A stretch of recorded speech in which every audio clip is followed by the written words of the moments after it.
ان سے نہیں کہی، بلکہ خود ہی اس مسئلے کا حل نکالنے کا سوچا۔ حابیل نے سوچا کہ ہو سکتا ہے کچھ عرصے بعد قابیل کی یہ کیفیت ٹھیک ہو جائے اور وہ بھی اس کی طرح سوچنے لگے، مگر ایسا نہیں ہوا۔ کچھ دنوں بعد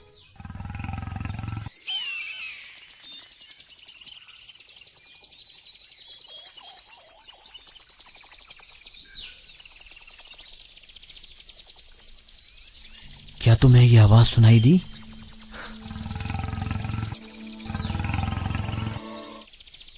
میرے خیال میں شیر یا کوئی خوخوار درندہ ہو سکتا ہے۔ پھر کیا ہمیں بھاگنا چاہیے؟ بھاگنا کیوں چاہتے ہو؟ کیا تم ڈر رہے ہو؟ ہاں، تھوڑا تھوڑا۔ میرا خیال ہے کہ ہمیں اپنی حفاظت کے لیے بھاگنا چاہیے، اس سے پہلے کہ دیر ہو جائے۔ ڈرنا بند کرو۔ اس وقت اندازہ کرنا ممکن نہیں کہ درندہ کہاں سے آئے گا۔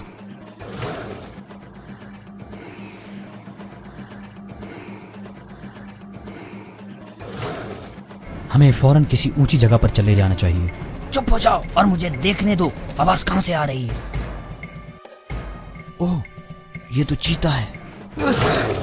ارے واہ، اب تم دیکھنا کہ اصل شکاری کس طرح اس کا شکار کرتا ہے، اور آج کے بعد جنگل کا ہر جانور ایک نام سے کانپے گا، قابل شکاری۔ قابل، یہ کیا بے وقوفی کر رہے ہو؟ چلو، یہاں بہت خطرہ ہے۔ بزدل لڑکے، مجھے روکنے کی کوشش نہ کرو۔ کیسے ہو تم کو پتا ہے میں کون ہوں؟ قابل۔ پورا جنگل مجھ سے ڈرتا ہے، سن رہے ہو میری بات؟ اب میں تمہارے تیز دانتوں سے اپنے لیے ہار بناؤں گا، اور تمہاری رنگ برنگی کھال سے میرے لیے نئے کپڑے تیار ہوں گے۔ میں جانتا ہوں کہ تم اپنے آپ کو بڑا طاقتور سمجھتے ہو، لیکن مجھ سے زیادہ نہیں۔ میں اس جنگل کا سب سے بہترین شکاری ہوں، اور آج تمہارے لیے خوش قسمتی کا دن نہیں ہے، سمجھے کچھ؟ میں ہوں عظیم شکاری قابل۔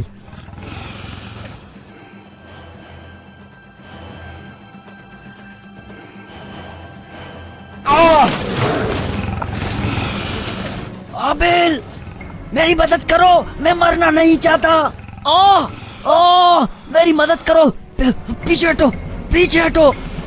قابل، اسے ہٹاؤ۔ قابل میرے بھائی، اسے ہٹاؤ۔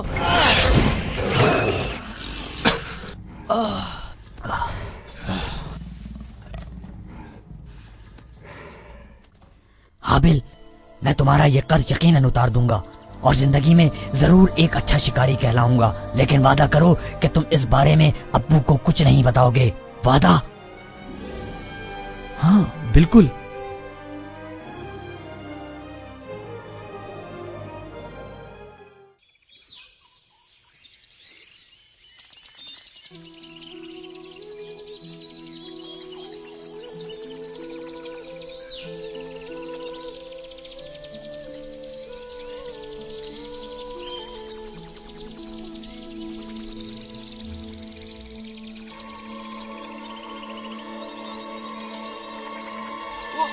قابل، قابل، قابل میری مدد کرو۔ قابل، قابل میرے بھائی، میری مدد کرو، میں گر رہا ہوں۔ میرے بھائی، مجھے بچاؤ، میں گر رہا ہوں۔ قابل، میری مدد کرو۔ قابل، میری مدد کرو۔ قابل،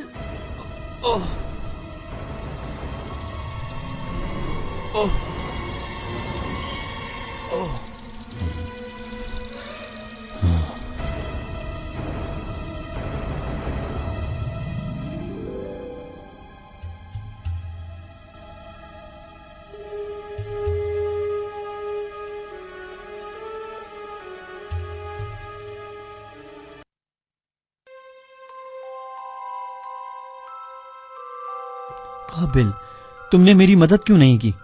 کیا تم مجھ سے اتنی نفرت کرتے ہو کہ تم نے مجھے مرنے کے لیے اکیلا چھوڑ دیا؟ نہیں، میں تمہاری مدد کرنا چاہتا تھا واقعی، لیکن میں نے سوچا کہ اگر میں نے آج تمہاری مدد کی تو تم خود کیسے سیکھو گے اپنے مشکلات پر قابو پانا؟ لیکن آج میں انتہائی سخت مشکل میں تھا، اور مدد کے سوا کوئی چارہ نہ تھا۔ کیسی بچوں والی باتیں کر رہے ہو؟ اگر تم گر بھی جاتے تو مرتے تھوڑی۔ میں نے ہمیشہ تمہاری مدد کی ہے، تو تم نے بھائی ہونے کے ناطے میری مدد کیوں نہیں کی؟ کیا کہہ رہے ہو؟ میں نے ایسا کچھ نہیں سوچا۔ میں ہمیشہ اللہ سے دعا کرتا ہوں کہ وہ تمہیں ہدایت دے اور میرے بارے میں آنے والے ان شیطانی خیالات کو ختم فرمائے۔ بھائی، اگر میں نے تمہیں کبھی کوئی نقصان پہنچایا یا تکلیف پہنچائی ہے تو مجھے بتاؤ، میں اپنی غلطی کو سدھارنے کی کوشش کروں گا۔ مجھے وہ تمام باتیں یاد ہیں جو ہمارے ساتھ بچپن میں ہوئی۔ مگر اب سب کچھ بدل گیا ہے۔ کیا بدلا ہے؟ اچھا چھوڑو، کیا تم نے کل کے بارے میں ابو کو کچھ بتایا؟ بھول جاؤ کل کے بارے میں آج اور ابھی کی بات کر رہا ہوں۔ مجھے حیرت ہے کہ تم نے نہیں بتایا، یہ تمہارے پاس بہترین موقع تھا ابو کے مزید قریب ہونے اور ان کے پیار کو جیتنے کا۔ پیار کو جیتنا؟ یہ کیسی باتیں کرتے ہو تم؟ میں پیار پانے کے لیے ایسا کروں گا؟ ابو ہم دونوں سے ایک جیسا پیار کرتے ہیں اور تم سے بھی اتنا ہی کرتے ہیں۔ اچھا، تو وہ مجھ سے پیار کرتے ہیں، تبھی انہوں نے مجھے سخت کام دیا اور تمہیں آسان۔ اوہ، اگر ایسا سوچتے ہو تو تم پھر میرا کام لے لو اور اس پر خوش ہو جاؤ۔ میں خوش ہوتا اگر ابو مجھے خود آسان کام دیتے، کیونکہ وہ تمہیں زیادہ چاہتے ہیں۔ اگر تم اتنی شدت سے یہ بات محسوس کرتے ہو تو تم ابو سے صاف صاف کیوں نہیں کہتے، بجائے یہ الٹی سیدھی غلط بات کرنے کے؟ واہ، کیا بات کی ہے! وہ آج کل مجھ پر دھیان ہی نہیں دیتے اور میں ان سے کیا بات کروں؟ وہ ہمیشہ مجھے سخت کام دیتے ہیں کیونکہ ان کے نزدیک میری کوئی وقت نہیں۔ لیکن فکر نہ کرو، ابھی تو میں صبر کر رہا ہوں، لیکن تم دیکھنا میرا وقت بھی آئے گا۔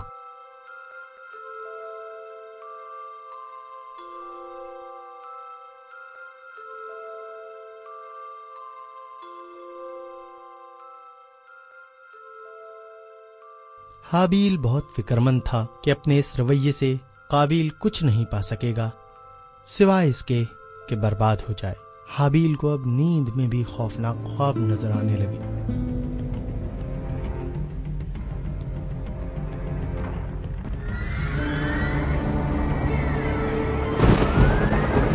قابل، قابل، کیا تم سن سکتے ہو؟ قابل سنو، قابل سنو، اس سے پہلے کہ بہت دیر ہو جائے۔ قابل اٹھ جاؤ، کیا تم آگ نہیں دیکھ سکتے؟ میں تمہیں مرتے نہیں دیکھ سکتا۔ قابل اٹھ جاؤ میرے بھائی، اٹھ جاؤ، خدا کے لیے اٹھ جاؤ۔ قابل، کیا تمہیں یہ آگ نظر نہیں آتی؟ رک جاؤ۔ قابل، قابل اٹھ جاؤ۔ قابل، نہیں، نہیں، نہیں۔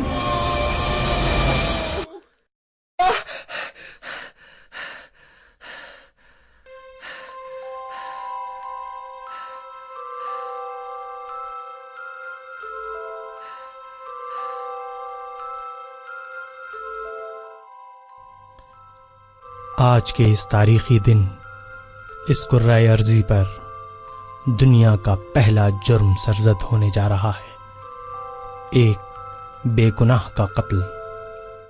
آج ایک بھائی اپنے دوسرے بھائی کی جان لے لے گا بغیر کسی وجہ کے۔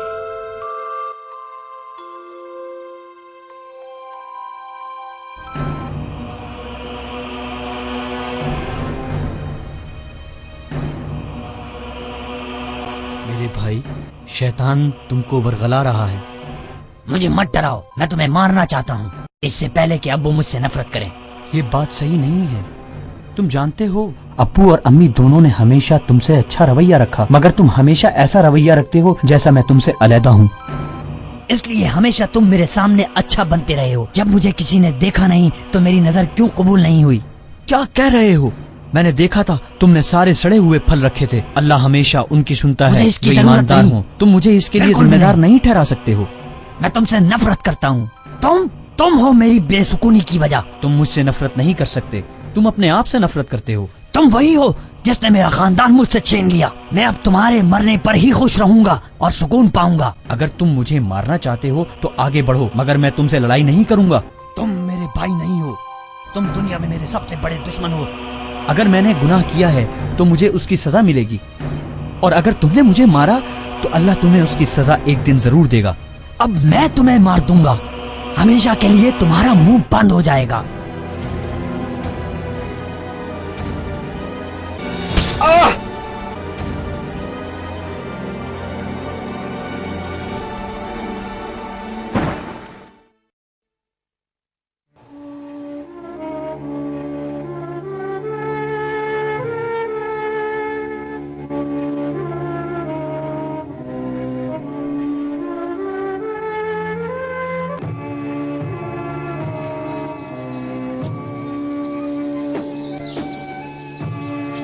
میرے خدا، یہ میں نے کیا کر دیا؟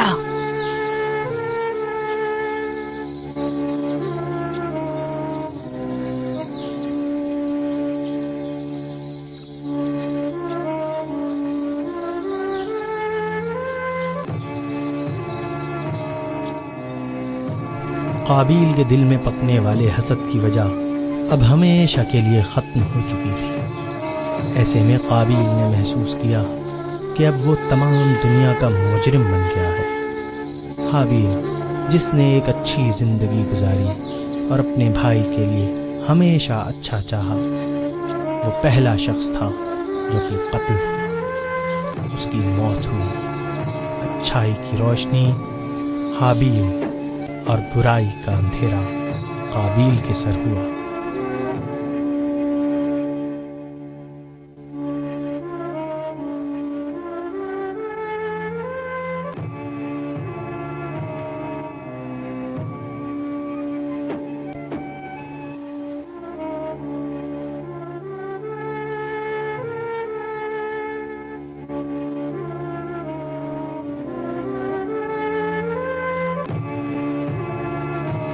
جاگو، تم مجھے سن سکتے ہو؟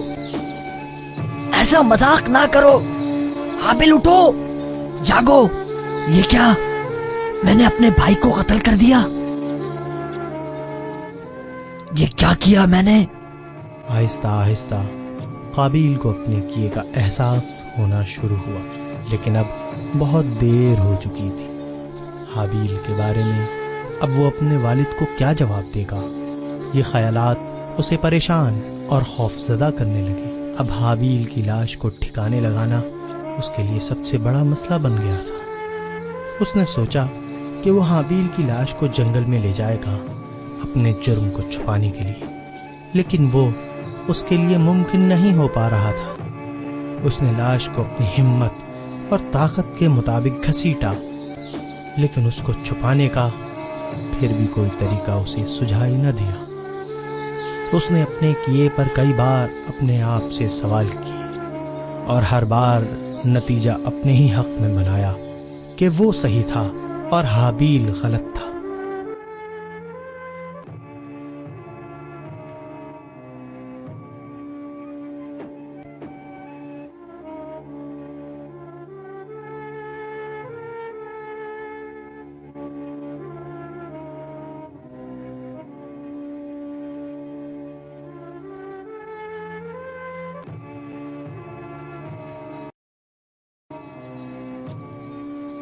جب رات کا وقت ہوا تو تمام خوبصورتی چھپ گئی، مگر یہ رات جنگل میں قابیل کو چیخ چیخ کر کہہ رہی تھی کہ قاتل، قاتل، جھوٹے، مکار۔ قابیل سوائے لاش کے پاس رہنے کی کچھ نہیں کر سکتا تھا۔ اس نے لاش کو دوبارہ گھسیٹنا شروع کیا۔ وہ ڈر رہا تھا کہ والد اس کو تلاش کرتے ہوئے یہاں نہ پہنچ جائیں۔ اس کو اب بھی ڈر تھا کہ اس کے والد حضرت آدم علیہ السلام ان دونوں کو تلاش کرتے ہوئے یہاں بھی پہنچ جائیں گے۔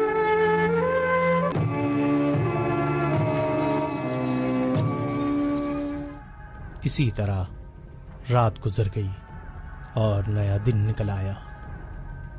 حابیل کی لاش اب بھی اس پر بوجھ بنی ہوئی تھی۔ غصہ، بے اطمینانی قابیل پر طاری تھی۔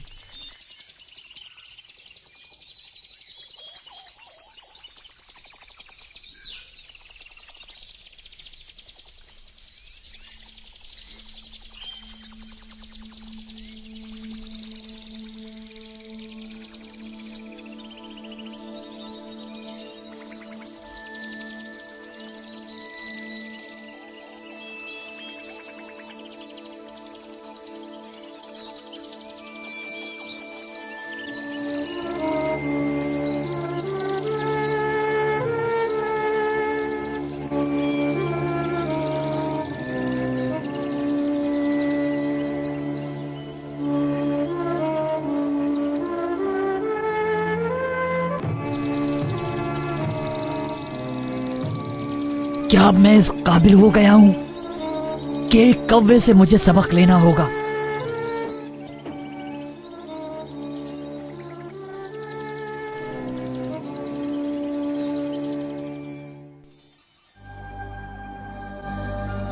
قابیل نے اپنے بھائی کی لاش کو بالآخر زمین میں دفن کر دیا۔ وہ بظاہر ایک مشکل سے آزاد ہو چکا تھا، لیکن وہ یہ بھی جان گیا تھا کہ اپنے بھائی کے ساتھ اس نے اپنے خاندان کو بھی کھو دیا ہے۔ اب وہ کبھی اپنے گھر نہیں جا سکتا تھا، کیونکہ اس کے پاس اپنے والدین کو دینے کے لیے کوئی جواب نہیں تھا۔ اب اس کو وہاں سے چلا جانا تھا۔ قابیل نے ایک بار پھر اپنے کیے کا جائزہ لیا اور محسوس کیا کہ حابیل ایک اچھا بھائی تھا، لیکن اس کے ساتھ جو کچھ ہوا وہ اس کی کیے کی جزا تھا، کیونکہ بہرحال وہ غلطی پر تھا اور اسے مرنا ہی تھا۔ قابیل نے اپنے ضمیر کی آواز کو دباتے ہوئے اپنے آپ کو بے گناہ تسلیم کیا اور اپنے کیے پر کوئی شرمندگی محسوس نہیں کی، کیونکہ اس نے کئی بار اپنے بھائی کی تھی۔